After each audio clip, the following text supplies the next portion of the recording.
एक शरीफ नौजवान जिसे कदम कदम पर संसार किया गया। जालिम माशरे की नाइंसाफियों, करप्ट पुलिस और दौलतमंद बदमाशों ने उसे भी एक गुंडा बनने पर मजबूर कर दिया। और जब एक शरीफ इंसान जराइम पेशा बन जाए तो वो सब गुंडों से ज्यादा खतरनाक हो जाता है। एक बदकिस्मत नौजवान जिसे जुर्म की दलदल ने एक आतिशफशां बना दिया। बदले की आग में जलते एक शरीफ नौजवान की कहानी।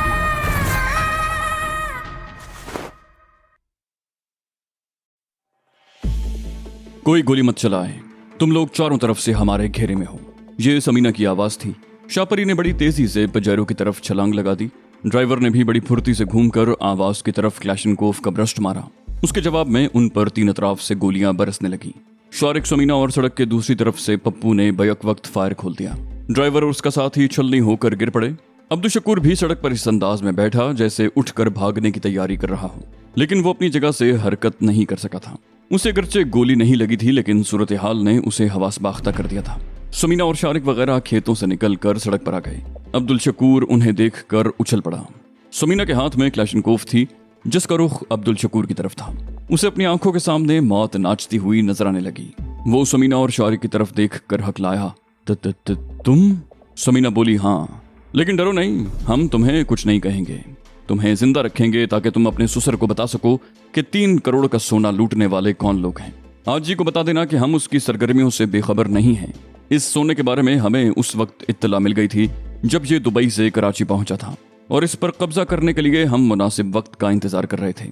और अपने ससुर को ये भी बता देना कि शारिक की माँ और बहन की बेइज्जती का इंतकाम अभी पूरा नहीं हुआ। उसके खिलाफ हमारी कार्रवाइयां जारी रहेंगी। फिर वो जफरी और पप्पू की तरफ देखते हुए बोली, ये दोनों लाशें उठाकर खंडर में डाल दो और इसे भी बांध कर खंडर में फेंक दो। अब्दुल शकूर ने कहा, हाजी तुम लोगों को जिंदा नहीं छोड़ेगा। समीना बोली, अभी तो उसे अपनी जान की फिक्र होगी। आज हम तुम्हें सिर्फ इसलिए जिंदा छोड़ रहे हैं कि हाजी को हमारे बारे में बता सको, लेकिन अगली मर्तबा तुम्हें पकड़ लेंगे तो तुम्हारी लाश ही हाजी को भेजी जाएगी। शारिक खामोश खड़ा ये सब कुछ सुन रहा था। जफरी और पप्पू ड्राइवर और उसके साथी की लाशें उठाकर खंडर की तरफ ले जा रहे थे। समीना ने अब्दुल शकूर को इशारा किया, तुम अपनी कमीज उतारो। शकूर ने खामोशी से कमीज उतार दी। समीना ने वो कमीज शापरी की तरफ उछाल दी। बोली, गाड़ी में बैठकर ये कमीज पहन लो, और शारिक तुम गाड़ी को एक साइड पर लगा लो। शापरी ने पजेरो में बैठकर कमीज बदल ली तो शारिक भी मुस्कुराता हुआ स्टीयरिंग के सामने बैठ गया और इंजन स्टार्ट करके उसे थोड़ा आगे ले गया। फिर यू टर्न लेता हुआ वापस आ गया। जफरी और पप्पू अब अब्दुल शकूर को घसीटते हुए खंडर की तरफ ले जा रहे थे। समीना भी उनके साथ थी। खंडर में पहुंचकर जफरी ने कार की डिक्की में से रस्सी निकाली और अब्दुल शकूर के हाथ पैर बांधकर उसे कार की पिछली सीट पर डाल दिया।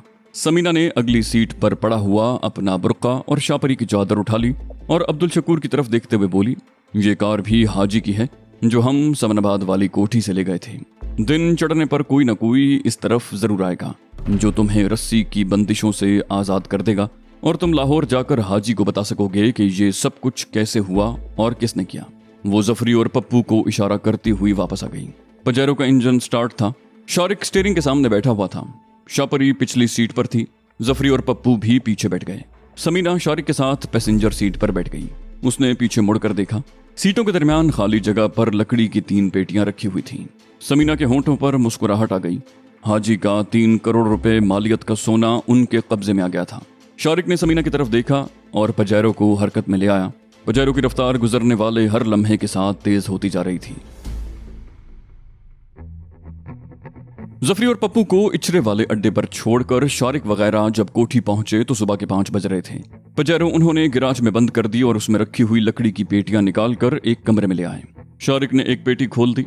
उसके साथ ही उनकी आंखें चमक उठी। पेटी में सोने के बिस्किट भरे हुए थे। हर बिस्किट 100 ग्राम का था और उन पर दुबई की एक मालियाती कंपनी की मोहर लगी हुई थी। शारिक ने दूसरी दोनों पेटियां भी खोल डाली। उनमें भी सोने के बिस्किट भरे हुए थे। समीना ने सोने का एक बिस्किट उठाते हुए कहा, सुबह जब हाजी को इत्तला मिलेगी कि उसका सोना हम लोगों के कब्जे में आ गया है तो शायद अपने आप को गोली ही मार ले। शारिक बोला, इस सोने की मालियत 3 करोड़ है। ये रकम हाजी के लिए बहुत मामूली है। वो ये माली नुकसान तो बर्दाश्त कर लेगा, लेकिन ये बात यकीनन उसके लिए नाकाबिल बर्दाश्त होगी कि उसका ये सोना हमने छीना है। वो खुदकुशी तो नहीं करेगा, अलबत्ता हमारे खिलाफ उसकी सरगर्मियां तेज हो जाएंगी, लेकिन मैं उसे ऐसा मौका ही नहीं दूंगा कि वो हमारे खिलाफ कोई कार्रवाई कर सके। मैं उसे चैन से बैठने नहीं दूंगा। समीना ने उसकी तरफ देखते हुए कहा, वैसे इस मिशन की कामयाबी का सेहरा शाहपरी के सर पर है। उसकी अदाकारी लाजवाब थी। उसे देखकर बिल्कुल यही लगता था जैसे उसे वाकई जान से मार दिया जाने वाला हो। शारिक बोला, हाँ, ये लड़की वाकई कमाल करती है। अभी तो इसने और बहुत से काम करने हैं। खैर, तुम चाय बनाओ, मैं इन पेटियों को ठिकाने लगा कर आता हूँ। शारिक ने बारी बारी तीनों पेटियां उठाकर तहखाने में पहुंचा दी। थोड़ी देर के बाद समीना ने चाय तैयार कर ली और वो लाउंज में बैठकर चाय पीने लगे। खिड़कियों से दिन की हल्की सी रोशनी नजर आ रही थी। शारिक ने उठकर एक खिड़की खोल दी। ठंडी हवा का एक झोंका उसके चेहरे से टकराया। वो समीना और शाहपरी की तरफ मुड़ गया। बोला, बाहर बड़ी खुशगवार हवा चल रही है, बाहर ना बैठा जाए। समीना बोली, बहुत अच्छा ख्याल है। वो अपना कप लेकर उठ गई। शारिक ने उठकर अपना कप उठाया और वो लाउंज से निकलकर बरामदे में बिछी हुई कुर्सियों पर बैठ गए। कुर्सियां पुरानी थीं और न जाने कब से यहाँ पड़ी थीं, लेकिन इस्तेमाल के काबिल थीं। हवा वाकई खुशगवार थी। शारिक ने बरामदे से बाहर निकलकर झांका तो उसके होंठों पर खफीफ सी मुस्कुराहट आ गई। उसने दोनों की तरफ देखते हुए कहा, बादल छा रहे हैं, मगरिब की तरफ से घटा उठ रही है, आज बारिश जरूर होगी। समीना बोली, घर चलना है या आज यहीं रहा जाए? शारिक ने कहा, आज यहीं रह जाते हैं। रजिया को थोड़ी देर बाद फोन कर देना कि हम शाम तक आ जाएंगे, वो परेशान ना हो। चाय पीने के बाद समीना उठकर अंदर चली गई। उस वक्त किसी मस्जिद से फजर की अजान की आवाज सुनाई दी। समीना जानती थी कि माँ जी और रजिया भी उठ गई होंगी। उसने फोन का रिसीवर उठाकर दोबारा रख दिया। उसने सोचा था कि माँ जी नमाज पढ़ लें तो फिर फोन करेगी। आसमान पर बादल फैलते जा रहे थे। अब मगरिब से गड़गड़ाहट की आवाज भी सुनाई देने लगी थी। फिर यकायक यूं महसूस हुआ जैसे रात हो गई। स्याह बादलों ने देखते ही देखते पूरे आसमान को ढक लिया था और फजा में तारीकी छा गई थी। बादलों की गरज के साथ बिजली भी रह रह कर चमक रही थी और फिर आसमान से पानी की मोटी मोटी बूंदें बरसने लगीं, जिन्होंने देखते ही देखते तेज बारिश की शक्ल इख्तियार कर ली। पानी की छींटें बरामदे के अंदर आ रही थीं। समीना और शाहपरी कुर्सियों से उठकर बरामदे के किनारे पर खड़ी हो गईं। दोनों ने एक एक हाथ बाहर फैला दिया था। हाथों पर पड़ने वाले पानी के छींटे बड़े भले लग रहे थे। शारिक कुछ देर तक दिलचस्प नजरों से उनकी तरफ देखता रहा। फिर वो भी कुर्सी से उठा और उनके पीछे आकर खड़ा हो गया। फिर उसने दोनों हाथ उन दोनों की पुश्त पर रखे और बड़े इत्मीनान से उन्हें धक्का दे दिया। उन दोनों के मुंह से हल्की सी चीखें निकली और वो लड़खड़ाती हुई नीचे पहुंच गईं। शाहपरी ने बरामदे की तरफ दौड़ने की कोशिश की थी, लेकिन समीना ने उसका हाथ पकड़ लिया और उसे खींचती हुई लॉन में ले गई। वो दोनों तेज बारिश में एक दूसरे से धींगा मुश्ती करती रहीं, फिर बरामदे में आ गईं। समीना और शाहपरी ने मानी खेज नजरों से एक दूसरे की तरफ देखा। फिर दोनों ने बैक वक्त शारिक को धक्का दे दिया। बरामदे से बाहर पहुंचकर शारिक लड़खड़ा गया। उसने संभलने की कोशिश की मगर कामयाब ना हो सका और चारों खाने चित नीचे गिरा। समीना और शाहपरी भी छलांग लगाकर बरामदे से नीचे आईं। उन दोनों ने शारिक को बाहों और टांगों से पकड़ लिया और डंडा डोली करके उठाते हुए लॉन में ले आईं। एक दो झूले दिए और फिर घास पर फेंक दिया। वो दोनों बरामदे में आकर कुर्सियों पर बैठ गईं। उनके कपड़ों से नुचड़ने वाला पानी बरामदे के फर्श पर बह रहा था। वो दोनों शारिक की तरफ देखकर कह कहे लगा रही थीं, जो घास पर लोटें लगा रहा था। कुछ ही देर बाद दोनों फिर लॉन में आ गईं और वो तीनों एक दूसरे पर पानी के छींटे उड़ाने लगे। आज तवील अरसे बाद उन्हें तफरी का मौका मिला था। हंगामों की वजह से तफरी तो जैसे उनकी जिंदगियों से रुखसत हो गई थी और आज मौका मिला तो उससे भरपूर अंदाज में लुत्फानंदोज होना चाहते थे। यहाँ देख लिए जाने का अंदेशा भी नहीं था। उनके चारों तरफ वसी और अरीज कोठियां थीं। हर कोठी में लॉन था। अगर कोई बारिश से लुत्फानंदोज होने के लिए बाहर निकलेगा भी तो अपने लॉन में ही आएगा। वो तीनों तकरीबन 1 घंटे तक बारिश में भीगते रहे, फिर बरामदे में आ गए। इतनी देर तक पानी में रहने से सर्दी महसूस होने लगी थी। समीना के तो बाकायदा दांत बज रहे थे। शारिक ने कहा, तुम लोग जाकर कपड़े बदल लो, कहीं बीमार न पड़ जाओ। शाहपरी बोली, बड़ी जल्दी ख्याल आया। जब तुमने हमें बारिश में धक्का दिया था तो उस वक्त तो हमारे बीमार पड़ने का ख्याल नहीं आया था। शारिक ने मुस्कुराते हुए कहा, नहीं, उस वक्त सिर्फ शरारत सूझी थी। पहले समीना उठकर अंदर गई। वो तकरीबन 20 मिनट के बाद आई। उसने न सिर्फ कपड़े बदल लिए थे बल्कि सर्दी से बचने के लिए बिस्तर की एक चादर भी ओढ़ ली थी। फिर उसने शाहपरी की तरफ देखते हुए कहा, मैंने तुम्हारे लिए भी कपड़े निकाल कर बेड पर रख दिए हैं, जाओ बदल लो। ये कहकर वो कुर्सी पर बैठ गई और शाहपरी उठकर अंदर चली गई। शारिक ने समीना की तरफ देखा। बोला, रजिया को फोन कर दिया? समीना बोली, नहीं, बस अभी थोड़ी देर में करती हूँ। थोड़ी देर के बाद शाहपरी भी कपड़े बदल कर आ गई। अब शारिक की बारी थी। वो उठकर अंदर चला गया। जब वो कपड़े बदलकर कमरे से निकला तो समीना फोन पर रजिया से बातें कर रही थी। उसके करीब ही सोफे पर शाहपरी भी बैठी हुई थी। थोड़ी ही देर के बाद उसने फोन बंद कर दिया। शारिक ने सवालिया निगाहों से समीना की तरफ देखा। बोला, कुछ खाने को मिलेगा? समीना बोली, यहाँ कुछ भी नहीं है, हम कई रोज बाद यहाँ आए हैं, मैंने कुछ लाकर रखा ही नहीं। शारिक बोला, बारिश कुछ हल्की हो तो कहीं से कुछ लेकर आता हूँ। बारिश की वजह से इतनी सुबह कोई दुकान नहीं खुली होगी। समीना बोली, बेहतर यह है कि बारिश हल्की होते ही हम घर की तरफ दौड़ लगा दें, ज्यादा फासला तो नहीं है ना। शारिक बोला, यही मुनासिब रहेगा, बारिश हल्की होते ही हम यहाँ से निकल जाएंगे। शाहपरी ने उलझी हुई नजरों से बारी बारी उनकी तरफ देखा। बोली, और ये घर, क्या इसे खाली छोड़ दिया जाएगा? यहाँ करोड़ों का सोना पड़ा है। शारिक मुस्कुराते हुए बोला, सोना कहीं नहीं जाएगा, ये घर पहले भी कई रोज से खाली पड़ा था। अगर कोई चोर आ भी गया तो उसे यहाँ फर्नीचर के सिवा कुछ नहीं मिलेगा। सोना तहखाने में है और तहखाने के दरवाजे पर मैंने मोटा सा ताला डाल दिया है। चोर बड़ी उजलत में होते हैं, वो कमरों में अलमारियों वगैरह की तलाशी तो लेते हैं, लेकिन किसी मकान के तहखाने का रास्ता तलाश नहीं करते। इसलिए तुम सोने की फिक्र मत करो, वो महफूज रहेगा। शाहपरी बोली, हाँ ये बात तो तुम ठीक ही कहते हो। किसी चोर को ये तो मालूम नहीं होगा कि इस मकान के नीचे तहखाना है और तहखाने में सोना भी रखा हुआ है। समीना बोली, मेरे ख्याल में इस दौरान हाजी की खैरियत ना मालूम कर ली जाए, उसे अब तक तो इत्तला मिल गई होगी। शारिक बोला, इत्तला यकीनन मिल गई होगी, मैं अभी मालूम करता हूँ। ये कहकर उसने फोन का रिसीवर उठा लिया। उसने हाजी के 2-3 ठिकानों के नंबर मिलाए, लेकिन वो कहीं भी मौजूद नहीं था। शादमान वाली कोठी से एक आदमी की घबराई हुई आवाज सुनाई दी। उसने भी यही कहा था कि उसे मालूम नहीं कि हाजी इस वक्त कहाँ होगा। शारिक बोला, देखो तुम जो कोई भी हो, मेरी बात गौर से सुनो। क्या तुम्हें मालूम है कि कसूर के करीब आज हाजी के 2 बंदे मारे गए हैं? दूसरी तरफ से कहा गया, आहो जी। शारिक बोला, मैं उसी सिलसिले में हाजी को एक अहम इत्तला देना चाहता हूँ। मुझे मालूम है कि वो बंदे किसने मारे हैं और सोना कौन लूट कर ले गया है। दूसरी तरफ से जवाब मिला, हाजी साहब को मालूम है जी, उसके दामाद ने बताया था। शारिक और समीना ने उन पर हमला किया था। शकूर साहब बड़ी मुश्किल से अपनी जान बचाकर भागे थे। शारिक बोला, मैं हाजी को ये इत्तला देना चाहता हूँ कि शारिक और समीना इस वक्त कहाँ छुपे हुए हैं, इसलिए मैं हाजी का नंबर मालूम करना चाहता हूँ। दूसरी तरफ से कहा गया, मुझे उनका पता बता दें जी, मैं हाजी साहब को बता दूंगा। शारिक बोला, नहीं, ये बात मैं सिर्फ हाजी को ही बताऊंगा। दूसरी तरफ से कहा गया, 1 मिनट होल्ड करें। फिर खामोशी छा गई। 1 की बजाय 2 मिनट के बाद वही आवाज दोबारा सुनाई दी, हाजी साहब इस वक्त इकबाल टाउन वाले मकान में हैं जी, आप वहां का टेलीफोन नंबर लिख लें। शारिक के होंठों पर खफीफ सी मुस्कुराहट आ गई। इकबाल टाउन में हाजी के किसी ठिकाने के बारे में इंकिशाफ हुआ था और जब दूसरी तरफ से फोन नंबर बताया गया तो वो उछल पड़ा। ये तो उसी मकान का नंबर था जो उसकी अदम मौजूदगी में हाजी ने माजी और रजिया से खाली करवाया था। गोया ये मकान हाजी ही के कब्जे में था। उसने रिसीवर रख दिया और समीना को उस मकान के बारे में बताने लगा। कुछ देर के बाद उसने दोबारा रिसीवर उठाया और नंबर मिलाने लगा। कॉल रिसीव होने में ज्यादा देर न लगी। शारिक ने हेलो की आवाज के जवाब में कहा, हाजी से बात करवाओ। दूसरी तरफ से कहा गया, हाजी साहब इस वक्त मसरूफ हैं, वो फोन पर नहीं आ सकते, आप अपना नंबर दे दें, वो बाद में आपसे बात करेंगे। शारिक बोला, मेरा नाम बताओगे तो वो सारी मसरूफियत भूल जाएगा, उससे कहो शारिक बात करेगा। दूसरी तरफ जो कोई भी था वो शारिक का नाम सुनकर हकला गया। शारिक? 1 मिनट रुको। फोन पर खामोशी छा गई। चंद सेकंड के बाद हाजी की आवाज आई, कौन बोल रहा है? शारिक बोला, तुम्हारा पुराना दोस्त शारिक। तुम दुनिया के किसी भी कोने में चले जाओ, मुझसे छुप नहीं सकोगे हाजी। ये दुरुस्त है कि तुम्हारे हाथ बहुत लंबे हैं, लेकिन मेरे जराए भी लामहदूद हैं। इसका अंदाजा तुमने लगा लिया है।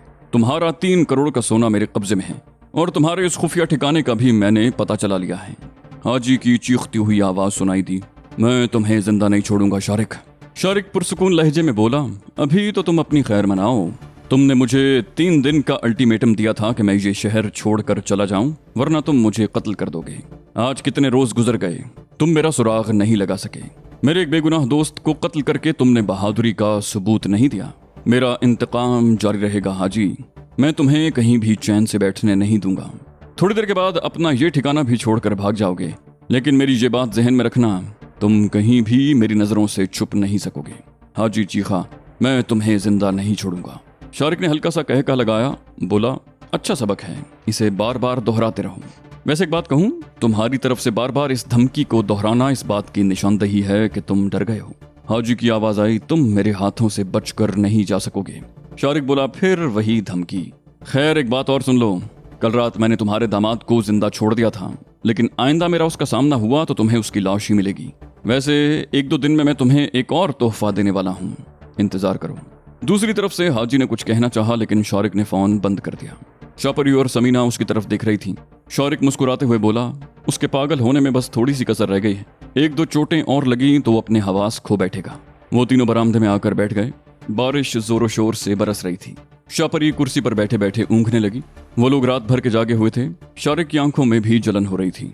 तकरीबन आधे घंटे बाद बारिश का जोर टूट गया। समीना ने शापरी को जगा दिया और कुछ ही देर के बाद वो तीनों कोठी को ताला लगाकर गेट से बाहर निकल रहे थे। हल्की बारिश हो रही थी। उन तीनों ने भीगने से बचने के लिए चादरें ओढ़ रखी थी। शारिक बरामदे की सीढ़ियां चढ़ते हुए बोला, रजिया, बड़े जोर की भूख लग रही है और नींद भी आ रही है, तुम जल्दी से नाश्ता बना दो।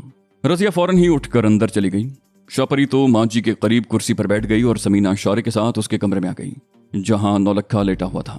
वो जाग रहा था और खिड़की से बाहर देख रहा था। शारिक और समीना को कमरे में दाखिल होते देखकर नौलखे के होंठों पर खफीफ सी मुस्कुराहट आ गई। शारिक पलंग की पट्टी पर बैठते हुए बोला, हेलो, कैसी तबीयत है? नौलखा बोला, डॉक्टर अहमद के हाथ में अल्लाह ने बड़ी शिफा दी है। बुखार तो खत्म हो गया है, बस कमजोरी है, वो भी दूर हो जाएगी और मुझे उम्मीद है कि 2-3 दिन के बाद मैं उठकर घोड़े की तरह भागने लगूंगा। वो कुछ देर खामोश हुआ, फिर बोला, वैसे एक बात बताओ शारिक बाबू, मैंने जितना खुलूस तुम लोगों में पाया है दुनिया में उसकी मिसाल नहीं मिलती। फैसलाबाद में जब मैं बीमार हुआ था तो बड़ा मायूस था। मेरा ख्याल था कि तुम लोग मुझे भूल गए हो। करीब खड़ी समीना ने उसकी बात काटी। बोली, नौलखा भाई, हमारा साथ बहुत पुराना है और हमारी ये दोस्ती किसी लालच की वजह से नहीं है। हमारी दोस्ती की बुनियाद खुलूस और प्यारो मोहब्बत पर कायम है। हम एक दूसरे को नहीं छोड़ सकते। नौलखे ने कहा, मैं जानता हूँ समीना बीबी, अफगानिस्तान में हमारे साथ क्या कुछ नहीं हुआ। जिंदगी के इस कठिन तरीन मरहले में हम एक दूसरे का सहारा बने रहे और सच तो यह है कि हम एक दूसरे का सहारा न होता तो हम में से कोई भी वापस ना आता। समीना ने गहरा सांस लेते हुए जवाब दिया, सच कहते हो। इसी दौरान रजिया ने आकर बताया कि नाश्ता तैयार हो गया है। शारिक बोला, यहीं ले आओ, हम यहीं बैठकर खाएंगे और नौलखे से बातें भी होंगी। कुछ देर बाद रजिया नाश्ता ले आई। वो नौलखे के लिए सूप भी गर्म करके ले आई थी। शापरी भी वहीं आ गई थी। वो लोग नाश्ते के साथ बातें भी करते रहे। नाश्ता करने के बाद भी वो लोग काफी देर वहां बैठे रहे। फिर समीना और शापरी तो अपने कमरे में चली गईं और शारिक नौलखे वाले कमरे में ही कालीन पर लेट गया। थोड़ी ही देर के बाद वो भी नींद की आगोश में था। बारिश पूरा दिन और फिर रात भर होती रही। जोर अगले दिन 11 बजे के लगभग टूटा। जफरी, पप्पू और कदीर अपने मकान में फंस कर रह गए थे। उन्हें यूं लग रहा था जैसे उनका मकान सैलाब में घिर गया हो। बाहर गली में कई फुट पानी जमा था। आंगन में भी पानी भर गया था। अगर कमरों वाला चबूतरा ऊंचा न होता तो कमरों में भी पानी भर चुका होता, लेकिन उसकी कसर इस तरह पूरी हो गई थी कि दोनों कमरों की छतें टपक रही थीं। एक कमरा तो बहुत ज्यादा टपक रहा था, जबकि दूसरे कमरे की एक दीवार से पानी पतली सी धार की सूरत में बहने लगा। जफरी ने कदीर की तरफ देखते हुए कहा, तुमने तो मरवा दिया कदीरे, अगर छत बैठ गई तो हम भी नीचे दब जाएंगे। कदीर बोला, फिक्र मत करो, छत नहीं बैठेगी। पप्पू ने हंसते हुए कहा, छत नहीं बैठेगी, हम बैठ जाएंगे। कल सुबह से खाने को कुछ नहीं मिला, चाय भी नहीं पी, कहीं बाहर जाने का रास्ता ही नहीं है। अगर बारिश इसी तरह होती रही तो हम यहाँ भूखे प्यासे मर जाएंगे। जफरी बोला, भूखे प्यासे नहीं। कदीर बोला, नहीं मरते यार, बारिश जरा हल्की होने दो, मैं खुद बाहर जाकर खाने पीने की चीजें खरीद कर लाता हूँ। पप्पू ने कहा, बाहर कैसे जाओगे, गली में तो दरिया की तरह पानी भरा हुआ है। कदीर ने मुस्कुराते हुए जवाब दिया, तुम फिक्र मत करो, मुझे तैरना आता है। दोपहर 2 बजे के करीब बारिश बंद हो गई। लुत्फ की बात यह थी कि बारिश बंद होते ही बादल छट गए और धूप चमकने लगी। जफरी बोला, बड़ी भूख लग रही है यार, मैं खुद बाहर जाता हूँ। वो कमरे से निकलकर सहन में आ गया। यहाँ घुटनों तक पानी था, लेकिन बैरूनी दरवाजे के पास पहुंचकर वो रुक गया। गली में पानी ज्यादा था। उसे सड़क की तरफ से एक आदमी आता हुआ दिखाई दिया। पानी उसकी कमर से भी ऊंचा था। उस आदमी को देखकर जफरी वापस आ गया। पप्पू ने सवालिया निगाहों से उसकी तरफ देखा। बोला, क्या हुआ? जफरी बोला, बाहर गली में तो गले गले तक पानी है, इंतजार कर लो, शायद थोड़ी देर में पानी उतर जाए। उन्हें शाम तक इंतजार करना पड़ा। 6 बजे के करीब जफरी बाहर निकला तो गली में टखनों तक पानी था। वो दीवार के साथ साथ चलता हुआ मेन रोड पर आ गया और तकरीबन 100 गज का फासला तय करके उस सड़क पर मुड़ गया जो इकबाल टाउन की तरफ चली गई थी। यहाँ मोड़ पर चंद अच्छी दुकानों के अलावा एक उम्दा रेस्टोरेंट और बेकरी भी थी। हैरत की बात यह थी कि 2 दिन की बारिश से न तो बिजली गई और न ही टेलीफोन की लाइनों में कोई खराबी हुई। कम से कम उस इलाके के बारे में यही कहा जा सकता था। हालांकि बारिश का पहला छींटा पड़ते ही बिजली गायब हो जाती थी। बारिश बंद होने के बाद सड़कों पर गाड़ियों की आमदोरफ्त शुरू हो गई थी। आसपास की कोठियों के रहने वाले सौदा सलफ लेने के लिए घरों से निकल आए थे। इन दुकानों पर खासी रौनक हो रही थी। जफरी रेस्टोरेंट में घुस गया। सबसे पहले उसने 2 कप गरम गरम चाय पी, फिर बेकरी और दूसरी दुकानों से खाने पीने की अशिया खरीदी। रेस्टोरेंट से प्लास्टिक की थैलियों का एक ये भी फायदा था कि उनमें कोई भी चीज ले जाई जा सकती थी। जब वो आखिरी दुकान से बाहर निकला तो उसके दोनों हाथों में शॉपिंग बैग थे। वो अभी चंद कदम ही चला था कि उसके करीब ही एक मोटरसाइकिल आकर रुकी। जफरी मोटरसाइकिल से टकराते टकराते बचा। उसने मुड़कर देखा, उसके साथ ही उसका दिल उछलकर हलक में आ गया। वो हाजी के गिरोह का आदमी तारा था। जफरी उसे अच्छी तरह जानता था। तारे ने भी उसे देखा था, लेकिन उसने तवज्जो नहीं दी थी। शायद वो उसे पहचान नहीं सका था। जफरी तेज तेज कदम उठाता हुआ मेन रोड की तरफ चलने लगा। एक मर्तबा उसने पीछे मुड़कर देखा, तारा बेकरी में दाखिल हो रहा था। जफरी मेन रोड पर आ गया और सड़क के किनारे चलने लगा। वो सड़क पार करके दूसरी तरफ पहुंचा ही था कि एकदम तारीकी छा गई। जफरी एक झटके से रुक गया। इस तरफ आते हुए उसे बिजली बंद न होने पर हैरत हो रही थी, और अब बिजली चली गई थी। यह महज इत्तेफाक था कि उसने दुकान से दूसरी चीजें खरीदते वक्त 2-3 मोमबत्तियां भी ले ली थी। गाड़ियों की आमदरफ्त की वजह से सड़क पर किसी हद तक रोशनी थी, रास्ता नजर आ रहा था। वो सड़क के किनारे पर चलता रहा और फिर अपनी गली की तरफ मुड़ गया। 10 मिनट बाद वो डेरे पर पहुंच गया। कदीर ने दस्तरखान बिछाकर खाना लगाया। वो खाना खाते हुए मौजूदा सूरत हाल के बारे में बातें कर रहे थे। जफरी बातें करते करते दफतन चौंक गया। उसने सवालिया निगाहों से दोनों की तरफ देखा। बोला, ये आवाज कैसी थी? कदीर बोला, धब की आवाज थी, कुछ गिरा होगा। बारिश में यही कुछ तो होता है, कहीं कोई मकान बैठ जाता है, कहीं दीवार गिर जाती है। वो लोग बातें कर ही रहे थे कि अचानक ही 3 आदमी दरवाजे पर नमूदार हुए। उन तीनों के हाथों में क्लैशनकोफ थी। उनमें से एक घुराया, कोई अपनी जगह से हरकत न करे। जफरी ने उस शख्स की तरफ देखा और फिर उसके मुंह से गहरा सांस निकला। वो तारा था।